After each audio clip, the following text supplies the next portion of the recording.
Hi. Firstly, thank you so much for having me here today. I got a really amazing email from Caroline, who's been helping organize this whole thing, and I just couldn't say no to the email to ask me to come here and speak to everybody. So what a wonderful group of people to be speaking to and with. I want to talk to everybody about 3 things that I have found that are, I've got a little bit of a wardrobe. I'm going to try to keep this on. I think it's my earring. Let me pop this back on. Okay. 3 things that I have found through my entire life that I think are going to get you guys to that place of getting up and actually doing something. And I think that we all know in this room right now that that doing something is not just doing something. It's really making a change in the world. That's what you've been hearing from everybody here. So these are 3 things that I find for myself I've learned are very important. And it's work hard, play hard, and love hard. So work, play, and love. We've all heard them. They're pretty simple. I'm going to start out with that first one, that work hard. You guys are all probably told on a daily basis, work hard, work, you've just got to keep working. And there are a couple of things that go into working hard that I would like everybody to focus on, and it's pretty clear that definitely some of our speakers, and they all know how to do and identify a couple of these things. The first one, talent. Everybody in this room has talent. It doesn't mean that you're a concert pianist or a professional soccer player or anything like that. It doesn't necessarily have to mean that for talent. It could mean things like, I'm really great at leading a group, or I'm really fantastic at getting in front of people and speaking some of my passion, or I'm really good at organizing things. Little talents. One of the inherent things that comes with talents, though, is that because they're so easy, we often don't think about them. And I've really found that by understanding what my own little big talents are and actually being able to say, oh, I consciously have that talent, I know how to use it, and I can actually target it at certain things, I found it being really helpful. But talent isn't everything. This is a schoolroom in China. In this schoolroom, one day, the students were asked to draw cubes. They were asked to draw 3-dimensional cubes. We've all done it before. Draw a 3-dimensional cube on your paper. The teacher asked one of the students to come up to the board and please draw your cube. Well, this student was having some serious trouble drawing this cube. He just wasn't getting it right.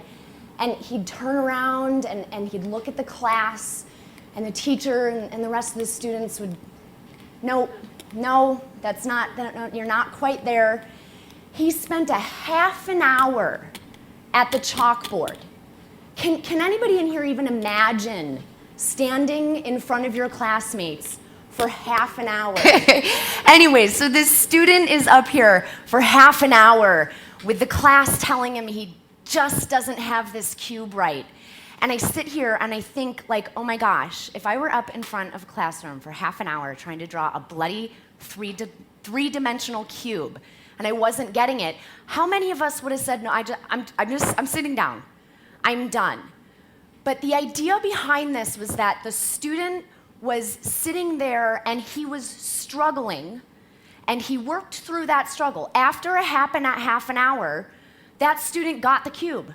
Finally, there was a 3-dimensional cube on the chalkboard, and he turns around. The rest of the classroom is elated, and he then sat down and he said, wow, I just worked through something that was a serious problem that I just solved in his small, probably 6-year-old brain. So that idea of struggle, the thing is that life isn't going to be multiple choice, etc. The real problems that we're all going to have to solve in here, they're going to take struggle. And understanding how to work through that struggle is going to be really imperative to making that change, to really getting up and doing something. Super Bowl champions. The Giants. The last thing on the work is going above and beyond. We have all heard the 9-to-5 job and the, oh, well, yeah, I work just as hard as anybody else. Take a look at some professional athletes and you'll see what it means to work above and beyond.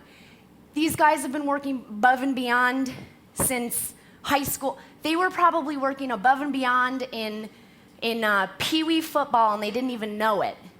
So this idea of when you are working on something and you are trying to accomplish something, pushing yourself to go above and beyond the average is really, really important. Play hard.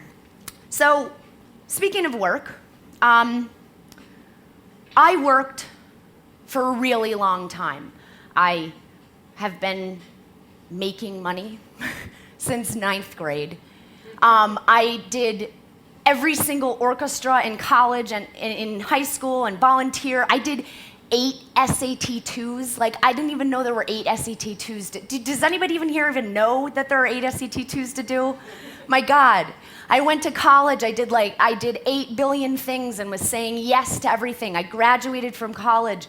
I was saying yes, and I was doing all of these things. My mom called me the queen of the W-2s because I had so many different projects and my hands were in so many different things.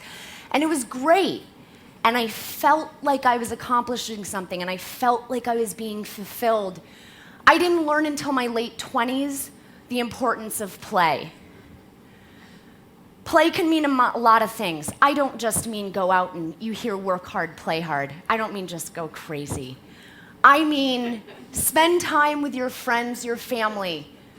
I like to ski. I'm looking forward to the ski season. My skis just got taken to the shop to get sharpened. Down here, unplug. You guys heard one of my jobs. It's digital and social media. It's just as hard for me to unplug as everybody in this room. Play, but really what play is it's more than just taking a break for 2 hours. It's really telling your mind to stop everything and play. It's a mindset. For a really long time, I didn't get that until a couple of times. Well, I remember when my husband sent me an article from CNN on nomophobia, which is the fear of no mobile phone.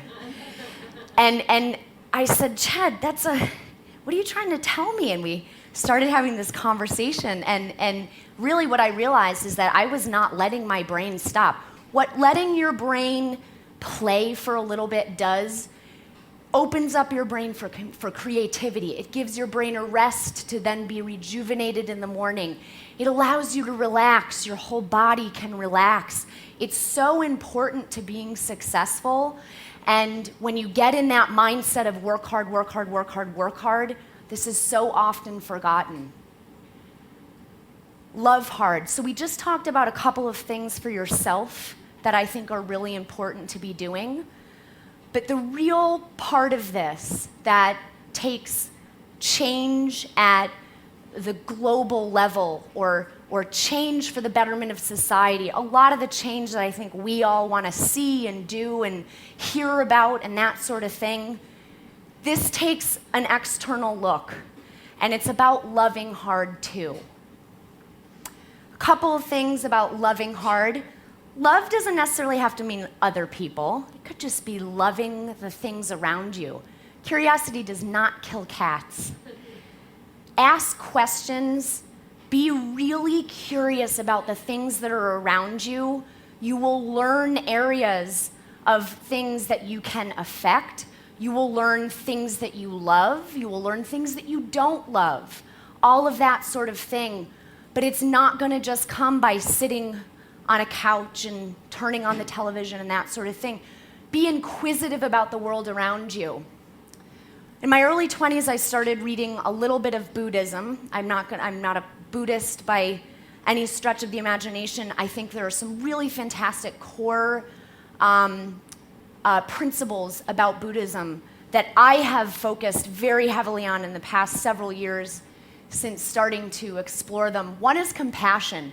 Now, the technical definition of compassion is wanting others to be free of suffering. It sounds kind of grim, but when you think about the core part of that, it's about caring about the other people around you. And now, this doesn't mean that you go out and make a massive change in the world. It could simply mean walking into your workplace and having compassion for the people around you.